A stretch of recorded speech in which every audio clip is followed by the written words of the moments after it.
Kapag naging successful po ang ating pagsiset up sa BIOS, usa po itong pupunta po sa ating Windows installation.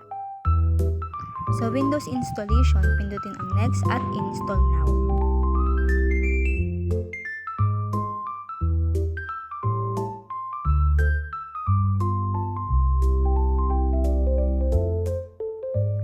Pagkalabas, pindutin ang I don't have any product key.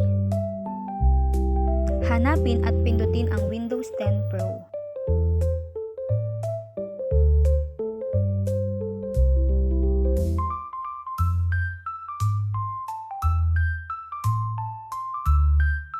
Pindutin ang Custom Installation. Dito naman sa partitioning, need natin burahin lahat hanggang sa isa na lang ang matira dito.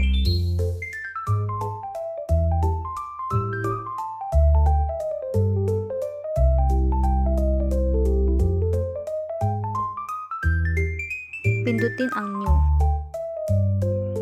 Itinamis ko po ito sa 50%, nasa decimal point ay 0.5 at ito po ang lumabas. Kailangan po natin itong i-round off.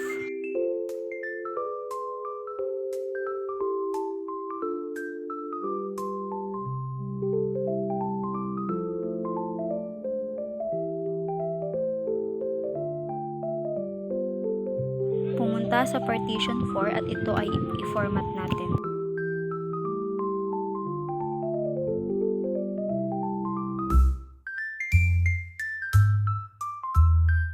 Kapag nandito na tayo sa installation, pindutin ang Shift F10 at i-type ang task mgr. Layunin nito na mapabilis ang pag-i-install natin dahil matagal po mag-install ang Windows 10. Hanapin ang processes at pindutin ang Setup. Set priority, iset natin ito sa high.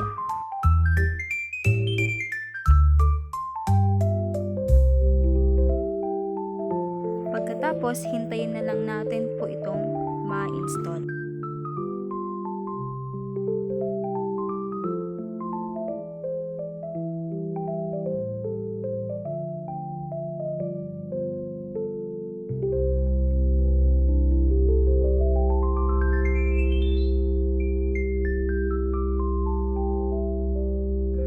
Kapag nakita nyo na po iyan, bunutin po kaagad ang ating USB para hindi bumalik sa boot.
Naging successful po ang pag-install natin ng Windows 10. Ngayon ay proceed na tayo sa Windows 2012 server.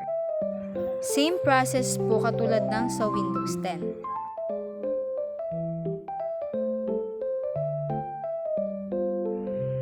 Ang pinindot ko po dito ay yung pangalawa at pagkatapos ay next.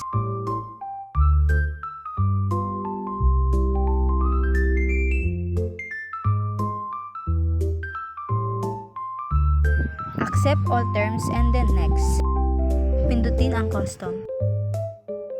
Same as process pa rin po katulad po ng kanina sa Windows 10.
Para mapabilis ang installation, pindutin po ulit ang Shift F10 at i-type ang task.mgr. Pindutin ang processes at hanapin ang setup at doon po natin iset sa high ang priority.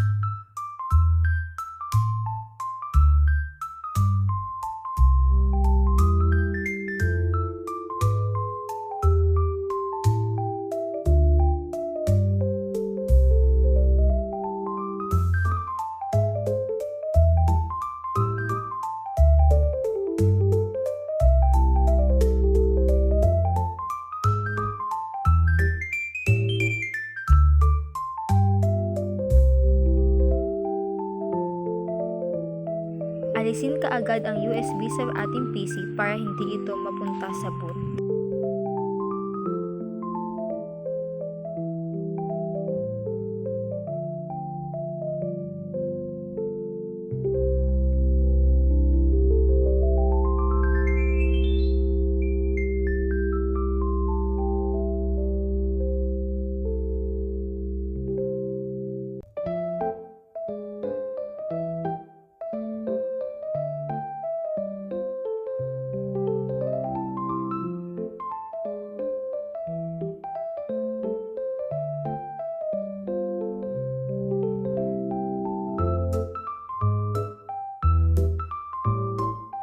Naging successful din po ang pag-install natin ng Windows 2012 server. Muli ay isalpak po natin ang ating USB sa ating PC. Ngayon, tayo naman ay mag-i-install ng mga applications. Hanapin natin ang application software. At simulan na natin mag-install ng mga applications sa ating PC.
Pindutin ang This PC, hanapin ang Property, at Change Setting para tayo po ay makapagpalit ng ating computer name.